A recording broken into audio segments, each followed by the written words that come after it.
চলে এসেছি সরল সুদ কষা চ্যাপ্টারের অঙ্ক নিয়ে। তোমরা অঙ্ক না পারার মেন কারণ হলো তোমরা আসলে বুঝতে পারো না অঙ্কে কি বলতে চাইছে। চলো অঙ্ক শুরু থেকে শেখা যাক। প্রথমে কিছু টার্মস আমরা শিখব যেগুলো অঙ্কতে ব্যবহার হবে এবং অনুশীলনীতে এর প্রশ্ন আছে। প্রথমে হচ্ছে আসল বা মূলধন কি। যত টাকা ধার দেওয়া বা নেওয়া হয় বা গচ্ছিত রাখা হয়, মানে ব্যাংকে যত টাকা প্রথমে জমা থাকে। এরপরে সময়, কত সময়ের জন্য জমা দেওয়া হয় বা নেওয়া হয় বা গচ্ছিত রাখা হয়। এবার সুদ। সুদ হচ্ছে অর্থ সাময়িকভাবে ব্যবহার করার জন্য শর্ত অনুযায়ী অতিরিক্ত টাকা। মানে যদি ধরো 100 টাকা জমা রাখা হয়, তাহলে যদি 110 টাকা লাগে, সেই অতিরিক্ত 10 টাকাই হচ্ছে সুদ। যে ব্যক্তি ধার দেন তাকে উত্তমর্ণ বলা হয়, যে ব্যক্তি ধার নেন তাকে অধমর্ণ বলা হয়। এরপরে আমরা শিখব যে সরল সুদ কষার সূত্রটা কীভাবে আসলো। প্রথমে একবার শিখে নেব, এরপরে আবার শিখতে হবে না, এরপরে কাজে লাগাতে পারবে। পি টাকার সুদ বের করতে হবে। টাকা হচ্ছে পি, কত সময়ের জন্য? টি সময়ের জন্য। সুদের হার হচ্ছে আর,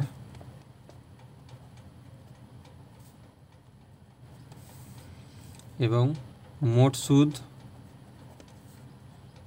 আই টাকা, এগুলো ধরা হলো। এবার বের করো সুদ। তো 100 টাকার 1 বছরের সুদ আই কত হবে? আর টাকা। 1 টাকার 1 বছরের সুদ কত হবে? আর বাই 100 টাকা। আবার পি টাকার 1 বছরের সুদ পি আর বাই 100, এবং পি টাকার টি বছরের সুদ কত হবে? P R T by 100। তো মোট সুদ I equal to P R T by 100। এই সূত্র দিয়েই সমস্ত অঙ্ক করা যাবে। এখন থেকে আমরা প্রতিদিন 5টা করে অঙ্ক শিখব। তো চলো প্রথম অঙ্ক দেখা যাক। দেখো প্রথম অঙ্কে কী দেওয়া আছে। দুই বন্ধু একসঙ্গে ছোট একটা ব্যবসা চালানোর জন্য 12% সরল সুদের হারে একটি ব্যাংক থেকে 15,000 টাকা ধার নিলেন। 4 বছর পরে ওই টাকার জন্য তাদের কত টাকা সুদ দিতে হবে। এ তো প্রথমে কি করতে হবে, কি কি দেওয়া আছে সেটা আগে লিখে নিতে হবে। তো চলো শুরু করা যাক।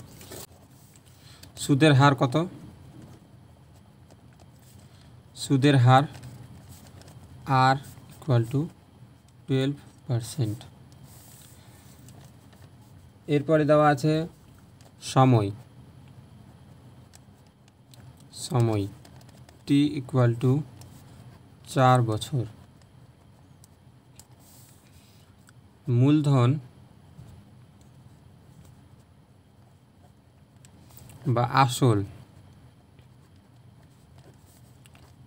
পি ইকুয়াল টু দেওয়া আছে 15,000। এবার কী বের করতে বলেছে? মোট সুদ আয় কত হবে? আমরা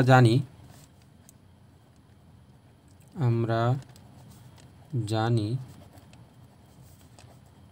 I equal to P R T by 100। এনে কী কী দেওয়া আছে? পি দেওয়া আছে, আর দেওয়া আছে, টি দেওয়া আছে। তো চলো আয় বের করা যাক। পি হচ্ছে 15,000, আর হচ্ছে 12%, টি হচ্ছে 4 বছর বাই 100। দুটা জিরো কাটলো। এবার এটা গুণ করতে হবে। তো মোট হবে আই ইকুয়াল টু 7,200 টাকা। এবার লিখতে হবে অতএব ওই টাকার জন্য তাদের 7,200 টাকা সুদ বাবদ দিতে হবে। হয়ে গেল 1 নম্বর। এরপর দেখো 2 নম্বর।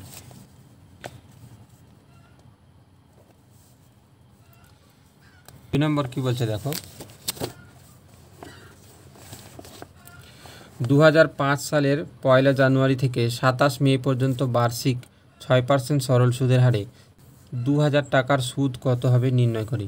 2005 সালের 1 জানুয়ারি মানে এটা লিপ ইয়ার নয়, মানে ফেব্রুয়ারি মাসে 28 দিন হবে। চলো শুরু করা যাক। এর জন্য কি করতে হবে, প্রথম মাস থেকে একদিন বা লাস্টের মাস থেকে একদিন বাদ দিতে হবে।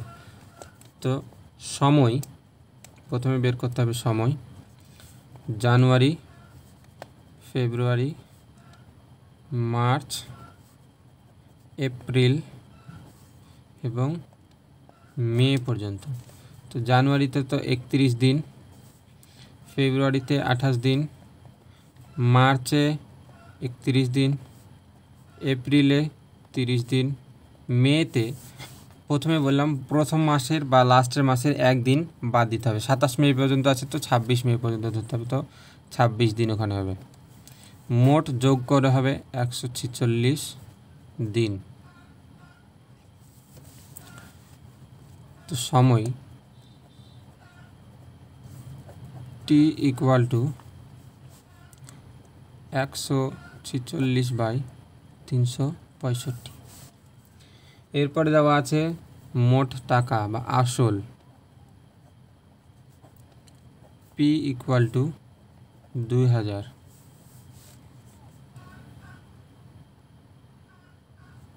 এবং সুদের হারও দেওয়া আছে, আর ইকুয়াল টু 6%। মোট সুদ কত হবে, মোট সুদ আই ইকুয়াল টু PRT/100। এটি দেখো, পি দেওয়া আছে 2000, আর দেওয়া আছে 6%, টি দেওয়া আছে 146/365, তো 1/100। দুটা জিরো কাটবে, 73 2 146, 73 5 365, 5 4 20। এর গুণ করলে হবে 4 6 24, 24 দিয়ে 48 টাকা। অতএব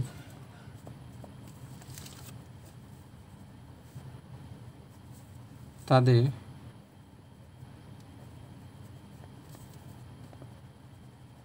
মোট সুদ হবে 48 টাকা। 3 নম্বরে কী দেওয়া আছে দেখো,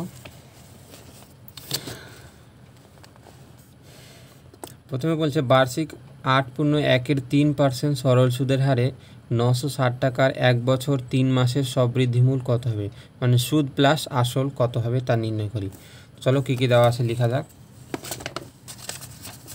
প্রথমে আছে সুদের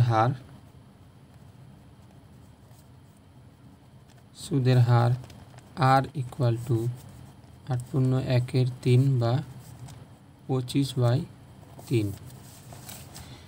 এরপরে আছে আসল, পি ইকুয়াল টু 960 টাকা।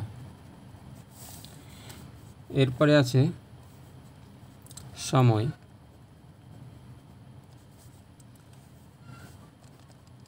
টি ইকুয়াল 1 বছর 3 মাস মানে 15/12 বছর। এটাকে মাসটাকে বছরে কনভার্ট করে নিলাম। তারপরে আয় বের করতে হবে, I equal two PRT/100, I equal two PRT/100। তো পি এর মান দেওয়া আছে 960, আর এর মান দেওয়া আছে 25/3, টি এর মান দেওয়া আছে 15/12 বছর ইন্টু 1/100। একটা জিরো কাটবে, 3 5 15, 5 2 10, 12 8 96, আর 2 4 8, 25 4 100 টাকা। এটা হলো মোট সুদ।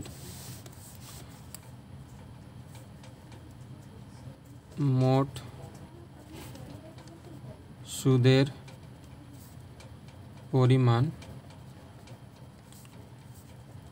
100 টাকা। অতএব তাদের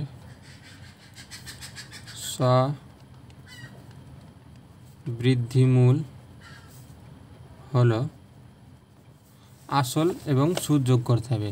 আসল কত ছিল? 960 প্লাস 100 মানে 1060 টাকা। এরপর দেখো 4 নম্বর।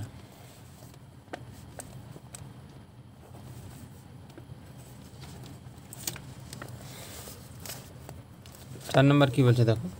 উৎপল বাবু তার জমি চাষ করবার জন্য সমবায় ব্যাংক থেকে বার্ষিক 6% সরল সুদের হারে 3200 টাকা 2 বছরের জন্য ধার নিলেন। 2 বছর পরে সুদে আসলে তাকে কত টাকা শোধ করতে হবে? প্রথমে সুদ বের করতে হবে এবং সুদ আসল যোগ করে তাকে কত টাকা শোধ করতে হবে তা নির্ণয় করতে হবে। চলো শুরু করে দেখো কী কী দেওয়া আছে দেখো। চলো দেখি 4 নম্বরে কী কী দেওয়া আছে। প্রথমে আছে সুদের হার। সুদের হার আর ইকুয়াল টু 6%। সময় আছে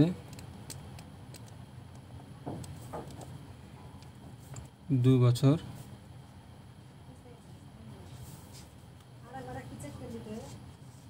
আসল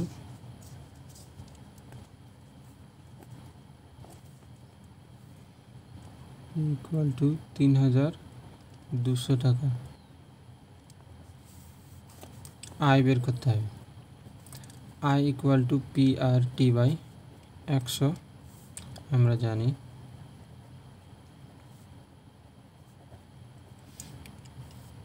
আয়ের মান 3200 আর 6%, টি 2% না 2 বছর এবং নিচে হবে 100 0 এগুলো গুণ করলে হবে 384 টাকা।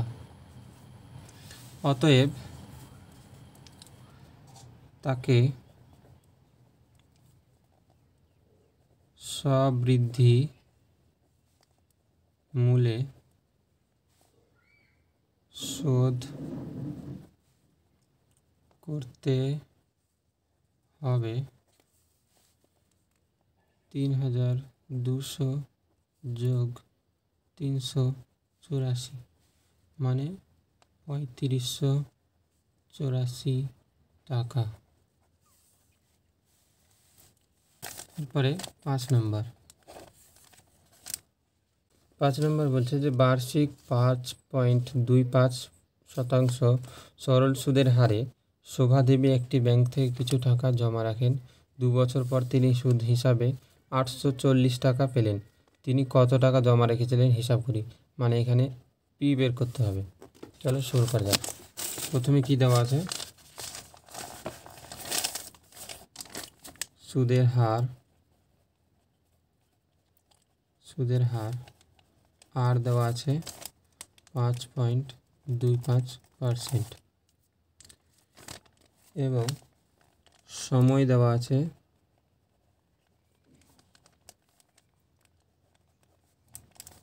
2 বছর এবং আয় দেওয়া আছে সুদ 840 টাকা। পি বের করতে হবে। আমরা জানি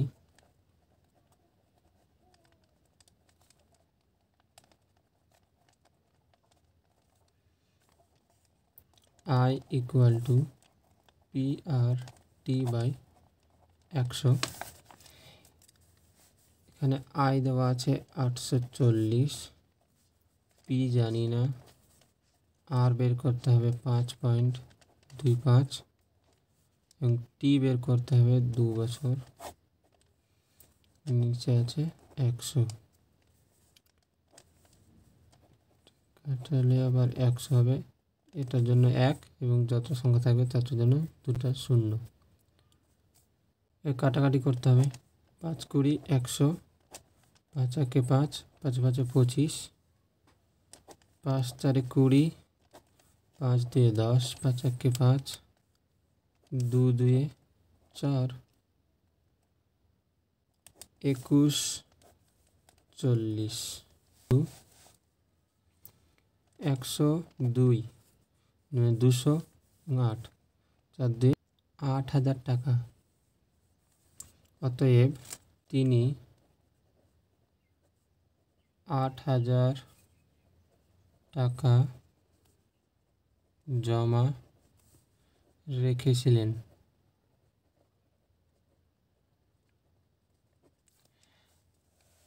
আজকে এই পর্যন্তই। দেখা হবে নেক্সট ভিডিও এবং এর পরবর্তী ভিডিওতে এর পরের 5টা অঙ্ক করব।